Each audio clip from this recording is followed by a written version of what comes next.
And of course, one of the big issues are these climate pledges. China announcing details of its emission reduction plans. Saudi Arabia saying it's going to go net zero by 2060. But, I mean, Seppi, is this really too little too late? We're talking decades in the future. Thanks, Stephen. I'd say, honestly, it's never too late. Every fraction of a degree matters, as the science tells us. And, as a former diplomat has put it, this is not a cup final. We're not looking for someone to come out of these talks to wave a piece of paper and say we've solved climate change. These talks are there to generate the political pressure for action. And to a degree, it's working. The fact that Saudi Arabia, the world's largest oil producer, that spent the best part of a few decades undermining the climate process, now feels enough political pressure to come to the table on net zero, that's progress. Yeah, I mean, there are some positive signs, Chidi, but even Boris Johnson has said today it is very, very far from clear that we will get the progress we need. Thank you. That's a valid point for Boris to make. There are no insurance policies that make sure we get exactly what we want. However, the fact that the Saudis, who are building Nom, a solar city supposed to be completed by 2025, the fact that the Saudis, who have the 600 million ton per annum CO2 carbon footprint, the fact that the Saudis, who were determined, absolutely, to maintain the fossil fuel era for as long as they possibly could, are now pledging that they will sort of actually get to a point by 2030 where they cut their methane output by 30%, where they draw out a plan so that by 2060 they are net zero.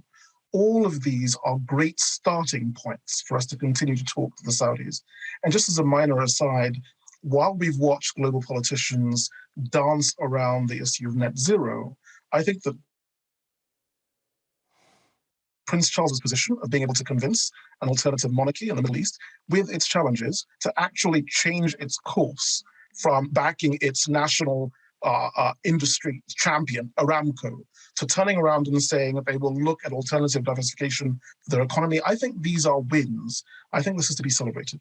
OK, but I mean, what always strikes me with all of this, Seppi, is as you both pointed out that the good steps forward that are being made, but there is always there's a lot of rhetoric involved here, and the action is always much slower in coming. And I mean, even the £1 billion pledge that was meant to be, beginning to be met last year has now been pushed back to 2023. The action never follows the rhetoric as quickly as we want it to, does it? Certainly not as quickly as the science says it should, and that's a fact. Developed countries have had 12 years to come up with this 100 billion per year, and whilst they suggest that they'll be able to meet it from 2023 and average 100 billion over the next 5 years, it's yet to see whether that will be enough for developing countries. I mean, it's interesting in all of this, Seppi, Chadi, with all the problems that arise when we look at the international commitments through all of this. The Secretary-General said that the needed changes are economically affordable and technically possible. There is no time to lose. Now, when we hear those sort of words, to say it is technically possible and economically viable, that leaves us with very little excuse. We need to put much more pressure on somehow, don't we? 100%. I mean, to even narrow it more firmly, the UN Secretary-General called this a code red year after the IPCC's WG1 report came out just a couple of months ago.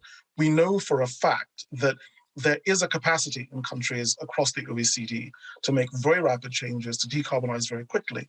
What we're seeing is that there are obvious roadblocks to change that happen at national government level, which is why this particular year, where we have COP26 coming to Britain, and this particular year where local city-level initiatives are starting, this is a year where real change can be made. And this is a year where, if we do pay attention, even after at COP27, if we have to, we can carry on putting pressure on governments at local and activist levels in a way that remind them of their obligations and their duty of care they have towards their citizens.